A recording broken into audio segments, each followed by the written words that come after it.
Togo est fou. Le Togo à votre portée.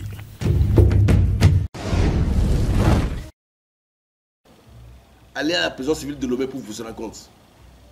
Je vous le dis encore aujourd'hui comme scoop. Nous sommes à la fin de l'année pour faire la fête avec les prisonniers de la prison civile de Lomé qui tournent autour de 2000 personnes.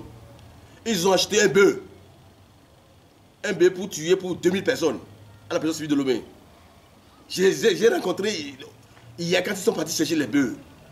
On ne me disait pas le contraire. Vous voulez des milliards, les gens qui sont à la prison, vous allez acheter un bœuf pour 2000 personnes. Ça ne m'étonne pas qu'eux vont aller voler des cuillères. Mais c'est le problème. La meilleure solution... Mais moi, je n'ai pas foi aux yeux. Vous me connaissez très bien. Moi, je n'ai pas peur de ça. Quand j'ai des noms, des choses qui sont vraiment fondées, et je vérifie que c'est sûr, c'était, moi, je ne vais même pas les appeler pour savoir que ce soit. Moi, je ne fais pas le journalisme pour construire une maison, pour acheter des voitures. Mais je vais balancer ça, puisque c'est dans ce pays qu'un ministre était en déplacement avec le chef de l'État en Chine. Mais il est parti prendre deux prostituées dans sa chambre. Et les prostituées lui ont volé son passeport, tout. Et ce ministre est venu mentir au chef d'État qu'il a oublié ça dans la soute. Ces papiers, on lui a refait, nos papiers, il est rentré. Moi, j'ai sorti l'article. Je me rappelle très bien. Et c'est Guy Lorenzo. Moi, je l'ai décrit.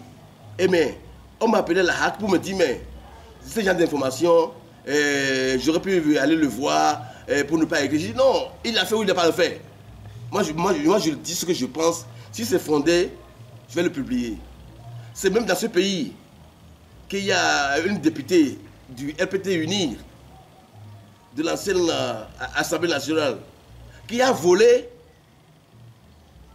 des euros dans le sac d'une députée de l'opposition, de l'ANC. Mais moi j'ai eu l'information, c'est fondé, mais j'ai balancé l'information. Et il y a eu panique durant du régime, et on a envoyé à l'époque le président de l'Assemblée nationale, Dramani, le chef d'État lui a sommé d'aller voir Peter Tchala. Et Peter Tchala m'a appelé pour me dire, mais petit frère, tu as fait trembler la République. Le président de l'Assemblée nationale ne s'est jamais déplacé pour venir à la Hague. Il est venu parce que le chef d'État lui a sommé de ne pas donner le nom de la personne, de ne pas continuer mon supplier pour ça. Oui, je fais mon boulot parce que c'est comme ça qu'il faut travailler. Moi, je n'ai pas froid aux yeux. Quand quelqu'un fait quelque chose, et tu as les preuves, les noms, vérifie. Et tu balances, et tu as le cœur net. Moi, j'ai toujours le cœur net. Carlos qui était aussi, ce qu'il a publié, ce n'est pas sur le Togo, c'est pour d'autres pays. Il faut dire les choses. Quand c'est A, c'est A. Quand c'est B, c'est B. Parce que, donne le nom, il va te soutenir. Et je vais le rencontrer en tant que jeune frère pour lui demander, mais c'est qui sont les gens qui ont fait ça?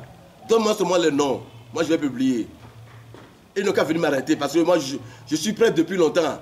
Si je publie, moi, je vais aller à Script pour leur dire, mais je suis venu vous voir parce que j'ai publié les noms. Mais ce qui m'étonne un peu, je ne sais pas si c'est les ministres en question qui ont porté plainte auprès du procureur ou bien automatiquement le procureur s'est autosaisi pour arrêter Carlos Ketaou. Si c'était le cas, pourquoi ce procureur ne s'était pas autosaisi pour attraper les Ajakli, les Barké, Moussa Baribari qui étaient impliqués dans le dossier de Petroguet? Pourquoi le procureur ne s'est pas autosaisi pour arrêter les gendarmes qui ont volé des moutons et des chèvres qui n'ont pas au niveau de Gossime? Puisqu'il y a les images. C'est dommage pour ce pays.